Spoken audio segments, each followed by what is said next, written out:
Thank you very much. Now, what'd you miss? The terms of the UK's divorce from the European Union may come down to whether Germany or France is more influential in the negotiations.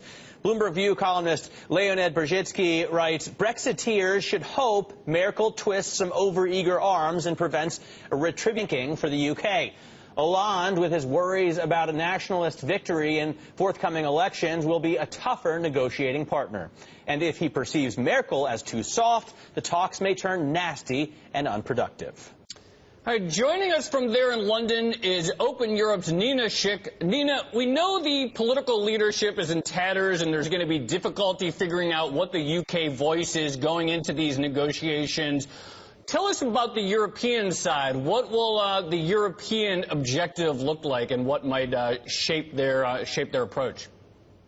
Well, it's already very clear, even though there are divides amongst the EU leaders, that the trade-off in this negotiation is going to be single market access in exchange for free movement of people. Now, this is really, really difficult because if you know how the campaign was run, the Leave campaign was run in the UK, it was done so on the promise that leaving the EU means immigration would come down significantly. Now, I think this will really impact certain sectors potentially of the UK market, specifically the financial services sector.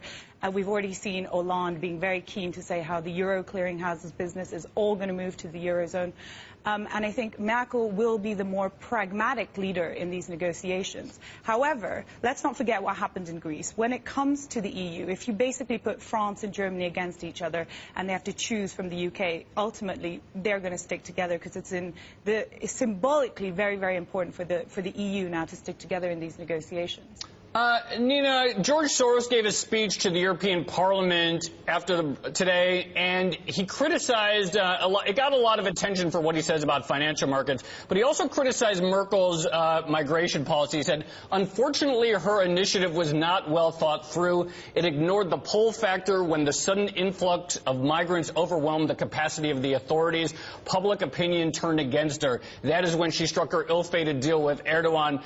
How much does Merkel how much blame should go to Merkel for not dealing more proactively with some of the underlying issues that are causing anxiety and perhaps help the Leave campaign? Well, obviously, the whole migration crisis played a huge part in the Leave campaign, a massive, massive part, even though the UK itself has an opt-out of EU asylum policy and therefore didn't have to take any of the refugees that were flooding over Europe over the summer. Nonetheless, reputationally, it made the EU look like a very dodgy prospect. This was just coming off the back of the Greece crisis, immediately into the refugee crisis. And in terms of Merkel's relations with, first of all, the other EU member states, they were extremely tense, more tense than at any time I've seen, even during the Eurozone crisis. And domestically, Merkel has lost support as well. I'm going to caveat that and say she's still strong. You know, she still has over 50% approval rating in Germany. So it's increasingly likely that she'll still be the German Chancellor. And I think the UK will certainly see her as an important ally in the negotiations to come. That's still a way off, though, because it's still not clear. We don't have a government yet. We still don't know what the UK's actual negotiating position is going to be, what kind of model they're going to seek with the EU. So we'll have to wait from Westminster first, wait and hear what they say, and then turn over to Europe. Right. There are still so many things that need to be sorted out. Nina, do you see any situation in which the Brexit could bring continental Europe closer together rather than deepen the fragmentation that's taking place?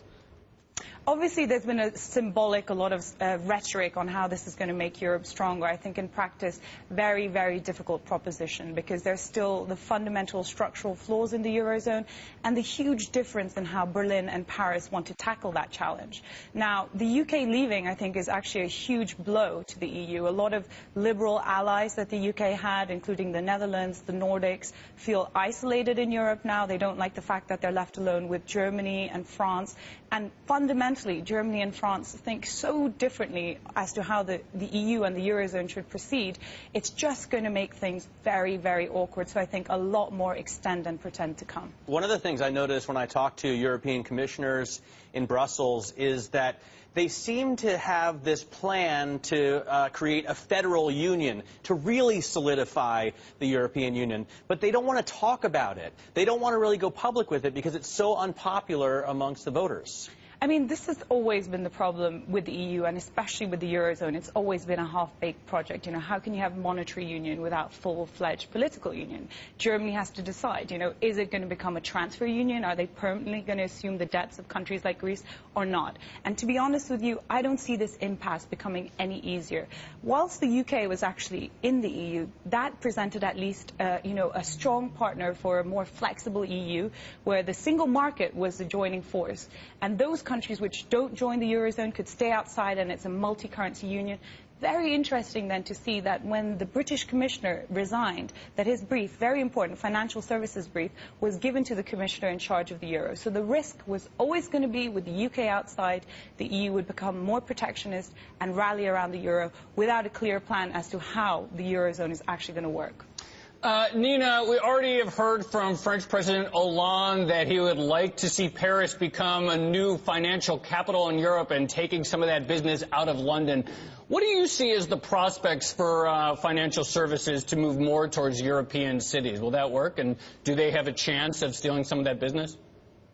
Well, I think we're jumping the gun right now because we still don't know what the deal is actually going to be. And of course, negotiators are going to go in. Once the UK has actually formed its negotiating team, it's getting trade negotiators from all around the world, Switzerland, New Zealand, Canada, the US. Once that team has been formed, they're going to go in hard for market access, specifically for financial services. What we do know in the short term is that the euro clearing business might clear out to Frankfurt or Paris. Some of the European institutions, like the European Banking Authority that's in London, that's going to move, but we still don't know exactly how this is going to affect the market and financial services long term, and we won't know for a long time.